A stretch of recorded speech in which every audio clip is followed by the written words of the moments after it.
Didn't even get to cross.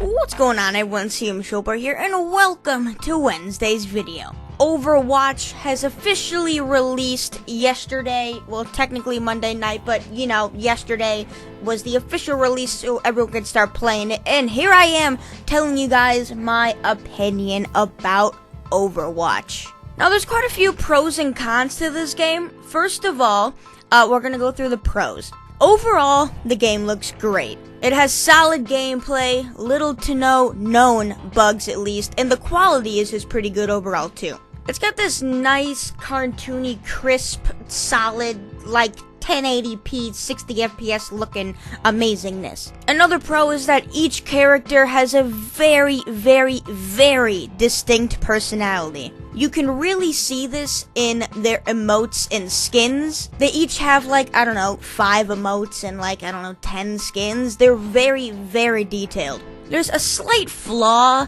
in this though. Certain emotes and skins, you could tell the developers were just like, we're running out of time, so we'll just do this. If you look through them all at once, you can really tell what those are. Another pro is that in general, Overwatch is going to be very, very successful because it's Blizzard's first ever FPS game. Blizzard has never made an FPS game before, and its first ever FPS game, people are gonna hop all over that. Now let's get into the cons. The first major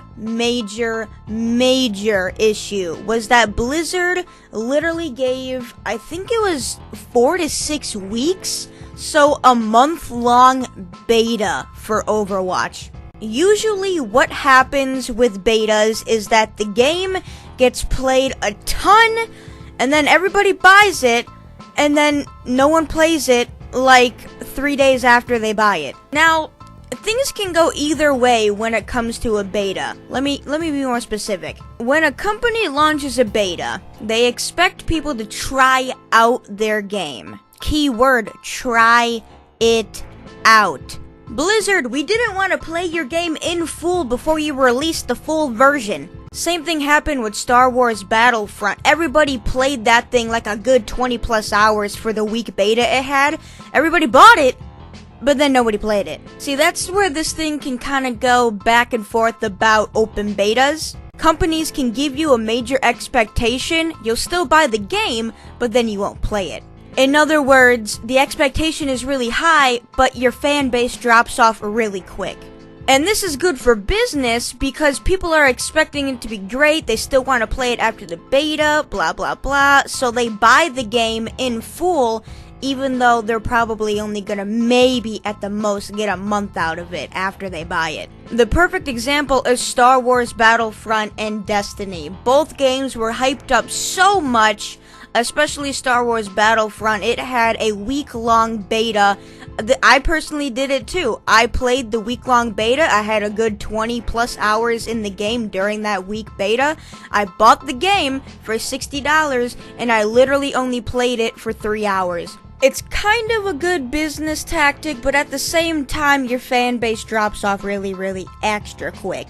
Another bad thing about the open beta is that a lot of people watch it. For example, on Twitch and YouTube Gaming. In other words, it's kind of quote-unquote free advertisement, but at the same time, it's all like, I've already watched it, so I don't want to watch it anymore. Our next con is that the game type and atmosphere just kind of seems, copied again. Not gonna lie, Overwatch looks just like TF2 and Paladins. I'm not saying this is a bad thing. I would just like to see a company, be a bit different, you know what I mean? Everyone's always got to make the same game, but just make it look a little bit different, It just seems like I quote-unquote already played it without playing it, you know what I mean? Now, I don't know if you want to call this a pro or a con, but the price for Blizzard's Overwatch is $40. The very basic edition, at least. You can get like a special pack or two, a couple extra characters or whatever with the $60 pack, blah blah blah. Overall, $40, it's not a bad price, but I feel like they're slightly getting away with an extra $10 because it's on console as well.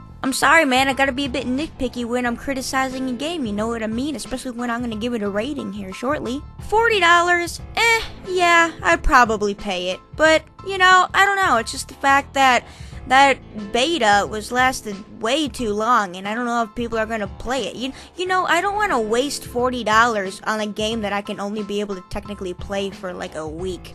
So with that, here's my final opinion. Aside from all my personal pet peeves when it comes to Blizzard's Overwatch, the game actually seems like a pretty great, solid game. Overall, with everything I just said in this video in consideration, I give Blizzard's FPS game, Overwatch, an 8 out of 10. Aside from everything like personal pet peeves, like another FPS game that everyone's seen already, or a $60 game, the open beta, you know, other than that, it really seems like a solid game that people are really, really enjoying. But I'm calling it right now. I mean, it's just how it works. No one's gonna really play the game in about a month. I mean, that's just how it goes. Blizzard, I appreciate your efforts, you're an amazing company, but not to be rude, you kinda effed up with that month-long beta. Back on the beta thing, this is what game companies need to do. In my opinion, an open beta for any game, no matter what style, what creator, anything, an open beta should only last a weekend, or in other words, 2 to 3 days. I understand an open beta is to help with content creation and improvements and bug fixes and everything like that, but there comes a point to where the line is drawn between an open beta and a full-fledged game. Yeah, certain things might not be available and stuff like that during the open beta, but that doesn't mean people aren't gonna want or are gonna want to play that in your final production of a game. Personally, I don't think I'll buy Overwatch. I mean, it is fun watching. It's probably really fun to play as well, but I just can't see myself paying $60 for a game that I've technically already played with things like TF2 and Paladins. With that, hope you guys really enjoyed today's video. Make sure you guys like, comment, and sub. And just on a side note, thank you so much for 100 subscribers on YouTube. You guys are amazing. I just saw that while I was recording this video. Thank you so much. There's definitely a lot more to come. And with that, my name is CMShortboy. Hope you guys have a great Wednesday, and I'll see you tomorrow at 3 p.m. Central in another video. Until then, peace, adios.